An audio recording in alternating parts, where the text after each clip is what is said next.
Hi everyone, I am Tetsuya. So today I interviewed some of my non-Singaporean friends about the reason why they choose Singapore to study or to work. If you are a Singaporean person, you may be able to guess the reason of those foreigners in Singapore about the reason why they chose Singapore to some extent. But still, it will be very interesting to know about the fundamental reason why those foreigners chose Singapore from their own words. So I decided to interview my non-Singaporean friends about those reasons. If you are a Singaporean person, or even if you are not a Singaporean person, I hope you enjoy this interview about the insights and the reason why my non-Singaporean friends chose Singapore to live in. Okay, so please enjoy the video. Why I decided to work in Singapore, the very honest reason is because my scholarship, right? It has like a work bond.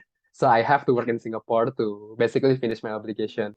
Okay, for the study, back then the reasoning is because yeah, Singapore has like a much better education than in Indonesia, and then I also happen to get a scholarship, so why not? I mean, it's kind of like a win-win situation, and I also want to get some international exposure, which I believe that at the moment Singapore was a really good place to be. Like.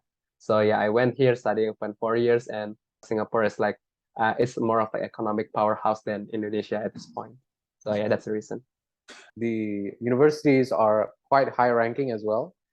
Moreover, if you look at the National University of Singapore, it is one of the best university in Asia and in the world.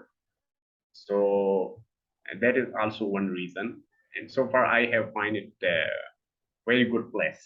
I've got the opportunity. I was working with the headquarters of the company in Korea, and I was offered to move from Korea to Singapore. So I took it as a chance to actually move from Korea to Singapore, and because the region that I'm doing for my work is slightly different, so basically it was an offer from the company to move me from Korea to Singapore. So it was not really my intention, but it was an opportunity for me. Okay, sure. So by profession, I work in human resources. I'm in HR, and I was employed with a Japanese bank. I worked with them in India for 2 years, and I got the opportunity to move into a regional role in Singapore after the 2 year stint, which I took up.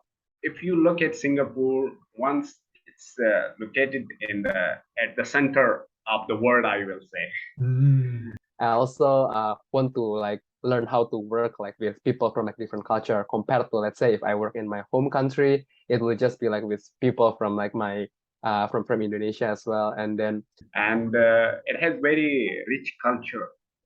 If you see, you can see the Chinese population here, you can see the Malay population here, you can see the Western population here, and you can see the Indian and Pakistani and even people from every country. You can experience them in this Singapore. So my enthusiasm and my interest was to explore many cultures. And I will say that was one of the reasons why I choose Singapore. That's a great question. I gave this a lot of thought. And my thought process was that I got into several schools in Europe. For example, in Italy, in Spain, in France.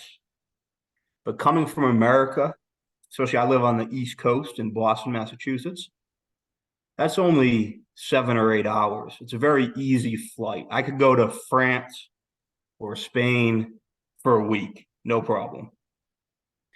I wanted to go someplace where it is so far away and different culturally than Europe, right? There's a lot of blend between the Europe culture and the American culture.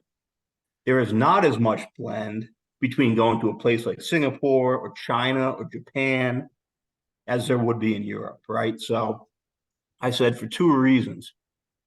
One, I may never go back to Singapore ever again because it's 24 hours away, right? It's so far away. And 2, it's just such a different experience than I could get anywhere else in the world. And so for those 2 reasons, I chose to do Singapore.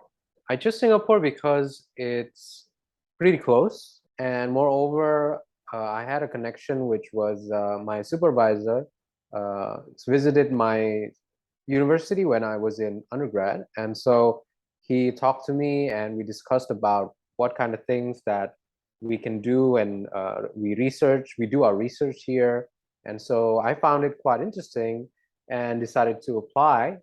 And because I can't apply for too much, and I was actually spending my time trying to both get a scholarship also and start working on, I think it was 2016. So I was juggling a lot of these and waiting until the acceptance of getting a master's degree in Singapore. And so I got accepted, and so I got in. Yeah. So basically, I just picked one university that I think it is going to get me a good chance to get in, and I got a scholarship as well. So that's why I picked this campus and I chose this place. You know, Singapore is such a multicultural country where if you see that it has a large expat population. So you can find on the streets of Singapore, maybe somebody from Africa, somebody from South Asia, somebody from South America, North America, Europe. So it's like a cultural cultural melting pot, and you can really interact with, get to know people from different parts of the world. So that's what I really like about Singapore. Not just the people, but also food. You can find food from different countries, different cuisines.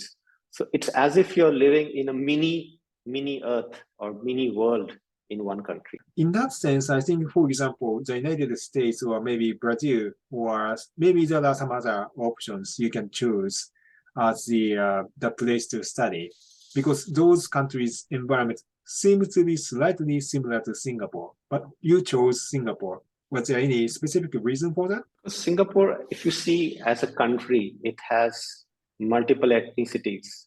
And if you even go visit an MRT, the train in Singapore, you can see the announcements happening in multiple languages. There's English, there is Chinese, there's Malay, there's Tamil. And me coming from a Tamil ethnicity, I'm a Tamilian. So for me, it's amazing to see that a developed country like Singapore, where you can see an announcement happening in your own language. So there's a place called Little India in Singapore, where you can see just like a street of India, shops, how an Indian shops would be in India. So you can see a mini representation of India itself in Singapore. So when you walk into a country like that, you feel more connected because you already can see familiarity between your own country and that country. And that's one of the reasons which made me want to come and live in Singapore. So I'm back. If you're a Singaporean person, how was the interview to my non-Singaporean friends? After knowing the reason why my non-Singaporean friends chose Singapore, did you find something new or something very interesting? Maybe as a Singaporean, you might have a lot of things, maybe at least a few things you might not have noticed about the attractiveness of Singapore. But from this interview video, I hope you have got some discovery about the attractiveness of Singapore. There are a lot of reasons. Not only just a single reason, but usually a lot of reasons why foreigners choose Singapore as a destination to study or work for. Anyways, thank you so much for watching my video today, and see you in the next video. Bye bye.